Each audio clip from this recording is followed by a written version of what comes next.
Shall I make you a sculpture? The first stone said no, I can't bear the pain. Then he asked the second stone, it accepted the request. Then the second stone was made as God, and it was worshipped by everyone.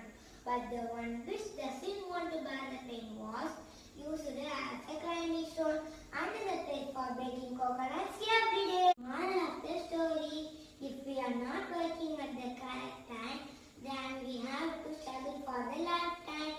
இந்த video பிடிச்சிருந்ததுன்னா like பண்ணுங்க, share பண்ணுங்க, comment பண்ணுங்க, subscribe பண்ணுங்க, கீழே உள்ள bell பட்டனை மறக்காம கிளிக் பண்ணுங்க.